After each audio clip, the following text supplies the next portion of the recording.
Hello, I'm Paddy from Showstream TV and Balloon Machine, and today I'm joined by Nervus. Hello, Nervus. Hello.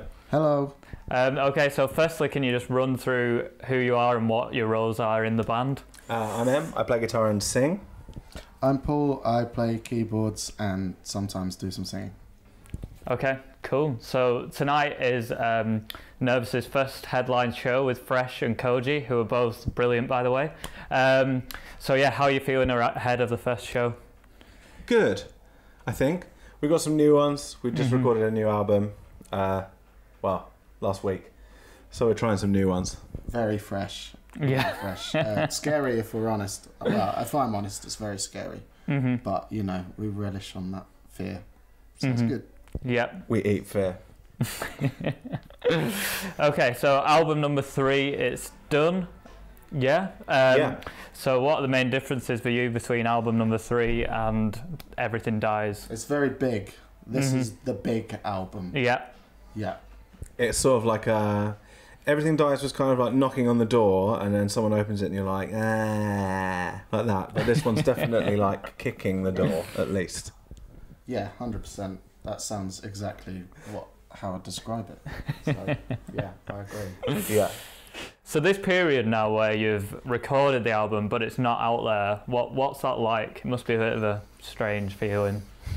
I mean, it's hardly happened really. It's only been like 2 days since we were recording it. Yeah. And at the moment it's like, oh, now we're going to go and tour and play some shows. So I think, yeah, whatever we're feeling now, it's going to feel very different in a few hours' time. Yeah. So the tour's the main, that's where your head's at the minute. Yeah, defo, because like we've been playing a lot of the same songs for a long time, so throwing in 3 brand new ones, which we've had, one practice as a band together, so it's going to be a learning experience. Yeah. It's good though. It's fun. Like, I think I definitely feel like I'm more excited about our new stuff than I've ever been about anything we've ever done. And I know bands always say that, and it's like sort of trite garbage, but it is actually true. It's definitely the best thing we've ever done. But yeah, no, it's cool. It's only been 2 days, like Paul said, and it's not going to be too long till the first single's out, to be honest. So we're not going to have to wait too long. It's really nice actually, because we're all at the point where we're listening to it loads and it's just wicked. You know, like when you get a new record and you're like just hammering it, and then after a while you get a bit tired of it. Well, we're not there yet. Yeah. And I don't think after these shows we will be there either, so it's good. Yeah. So how's that work then? You all just listen to it in the van together, or? We have done. Yeah. Just like a bit of a recap. Victory lap. Practice some singing along. And I think we've all listened to it, I don't know, probably 10 times each at least, I reckon. And all in different ways. Like I listened to it first actually on my phone, not plugged into anything. And it sounded bad but good at the same time. So yeah, I was happy. First review. Yeah, bad but good. So ahead of this tour, you tweeted that after this tour, Everything Dies is done. You finished with it. What's it like saying like goodbye to a project like that?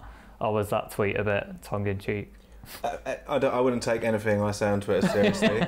However, it is a serious thing in terms of like we've been touring Everything Dies for best part of 18 months now. And you definitely get to a point where you're playing these songs where you're like, you know which songs you want to play live, you know which songs you're like, it's a good song but I don't want to play it anymore, and I'm really excited to put other stuff into the mix when it comes to playing stuff live. So I guess it's like the natural conclusion of the Everything Dies cycle, because we're not doing anything between now and when the first single comes out. For the new album. I think we're all just really excited about the new stuff. So just that's something we don't care about the old stuff anymore. Yeah, pretty much. Not bothered. See you later. I get that everyone likes it and everything, and we'll still play songs from it, but it'll be begrudgingly. Okay. So, what do you do like when you're not playing or making music? Like, what else do you do for fun or whatever? For fun? Pizza. Have you ever seen Rocky 4? No, I've not seen Rocky 4. Have I instantly judged in your mind for that? No, not at all. It's an opportunity. It's an opportunity. Yeah, it's true. Treat yourself. We watch Rocky 4. We come up with pretend album names, like Some Sort of Monster. Yeah, there is a lot of sort of fantasy band stuff that happens. Yeah. For fun. And then sometimes it crosses over. I think there's a real, like... People are struggling these days with the difference between, like, work-life balance, and we're no different. No. So.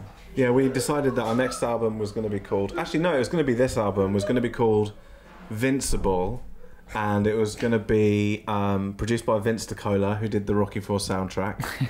And it was all going to be synthesizers and produced by Vince DiCola, but that hasn't happened. But we're really happy with what we've got anyway. Yeah, not yet. I mean, that's probably an indication of what's to come next, really. Yeah. So have you named the new album? We have. Michael Bolton. Michael Bolton. Sounds a solid name. It's a very solid name. Yeah. It's called Crime, Drugs and Sexiness. No, it's not. We've named it, but we can't. No, I'm not going to push you for the name of it. I just wondered if you'd come to the decision. Okay, so this one's mainly for you, this question. So yeah, I feel like I don't read much about like the experience of trans women in the industry. Either maybe I'm not looking for it, or it just isn't out there as much as it should be. So I just wondered what your experience of the industry has been. Horse shit. Yeah.